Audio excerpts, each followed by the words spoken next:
नमस्कार, मी पंजाब डक. ह्या 2 दिवसामध्ये सांगली जिल्हा, सोलापूर जिल्हा, सातारा जिल्हा, कोकणपट्टी त्याच्यानंतर जत, पंढरपूर, सोलापूर जिल्हा, धाराशिव जिल्हा, त्याच्यानंतर अहिल्यानगर, बारामती, श्रीगोंदा, त्याच्यानंतर कडाष्टी, बीड, लातूर जिल्हा, परभणी जिल्हा, त्याच्यानंतर संभाजीनगर, जालना जिल्हा, त्याच्यानंतर जळगाव जिल्हा, नाशिक, धुळेगाव, मालेगाव, शिरूर ह्या पट्ट्यामध्ये आज मात्र मध्यरात्रीच्याला तुरळक ठिकाणी पावसाची शक्यता आहे. पण हे पाऊस सर्वदूर पडणार नाही. त्याच्यानंतर हे पाऊस पुन्हा आज मध्यरात्रीच्याला आणि उद्याच्याला बुलढाणा जिल्हा, मेकर, लोणार, रिसोड ह्या पट्ट्यामध्ये, त्याच्यानंतर खामगाव, घाटाच्या खाली नांदुरा, बुलढाणा, त्याच्यानंतर परतवाडा, बुरहानपूर, मध्य प्रदेश मध्ये ह्या पट्ट्यामध्ये काय होणार, आज रात्रीच्या आणि उद्याच्याला तुरळक ठिकाणी काही ठिकाणी आज पाऊस येईल, कुठं थेंब येतील म्हणून हा अंदाज लक्षात द्यायचा. सर्वदूर पडणार नाही, पण आज ह्या पट्ट्यामध्ये मात्र रात्रीच्याला पाऊस येणार आहे म्हणून हा अंदाज लक्षात द्यायचा.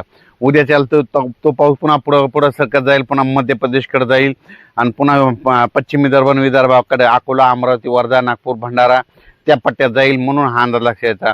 पण सर्वदूर नाही पडणार म्हणून ही सर्व शेतकऱ्यांनी सर्वप्रथम लक्षात द्यायचं. फक्त भाग बदलत आहे, तुरळक ठिकाणी पडणार आहे, म्हणजे मोजक्या ठिकाणी पडलेला असेल म्हणून हा अंदाज लक्षात यायचा.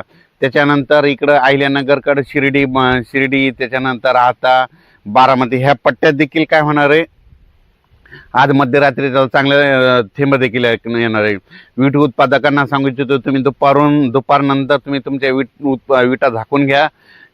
जे तंबाखूचे निपाणी कर्नाटकचे शेतकरी त्यांना सांगू इच्छितो की तुम्ही कांदा असेल, तुमची तंबाखू असेल तर आजच्याला झाकून ठेवा. कारण की राज्यामध्ये आज रात्रीच कर्नाटकच्या उत्तर कर्नाटककडे जरा जास्त पाऊस पडणार आहे आणि पश्चिम कर्नाटककडे एक असणार आहे आणि पूर्व कर्नाटककडे कमी पडेल म्हणून हे लक्षात यायचं. म्हणजे बेळगाव साईड ह्या पट्ट्यामध्ये पाऊस राहणार आहे, निपाणीकडे राहणार आहे, जतकडे राहणार म्हणून हे त्या शेतकऱ्यांनी लक्षात द्यायचं.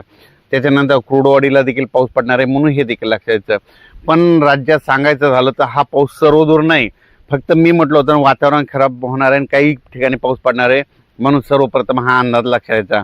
आणखीन हे 2 दिवस वातावरण नाही म्हणून हे देखील सर्व शेतकऱ्यांनी लक्षात द्यायचं. 29 पासून परत वातावरण काय होईल, परत निवळायला सुरुवात होईल म्हणून हे देखील सर्व शेतकऱ्यांनी लक्षात घ्यायचं.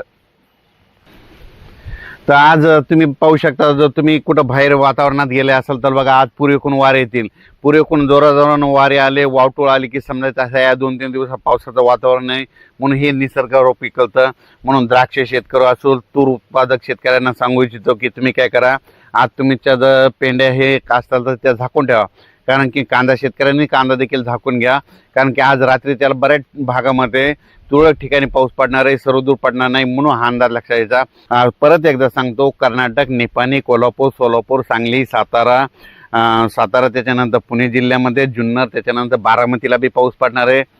त्याच्यानंतर बीड जिल्हा, कडाष्टी, पाथर्डी, शिर्डी, पैठण, गेवराई, माजलगाव ह्या परिसरामध्ये, त्याच्यानंतर इकडं धारूर, केज ह्या परिसरामध्ये तुरळक ठिकाणी थेंब येणार आहे.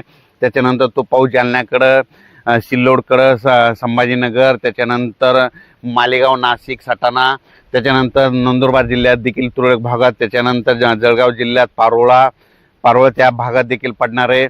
जळगाव जामोद देखील पडणार आहे, घाटाच्या खाली पडणार आहे, बुलढाणा जिल्ह्यात काही ठिकाणी पडणार आहे. पुन्हा मेकर तालुक्यात देखील काही गावामध्ये पडणार आहे, लोणार तालुक्यामधील काही गावामध्ये पडणार आहे, रिसोड तालुक्यात देखील तुरळक ठिकाणी पडणार आहे, अकोला जिल्ह्यात पडणार आहे, अकोटकडे जाणार आहे, पुन्हा परतवाड्याकडे पाऊस पडणार आहे आणि जास्त मात्र मध्य प्रदेश, खंडवा तिकडे जास्त पडणार आहे.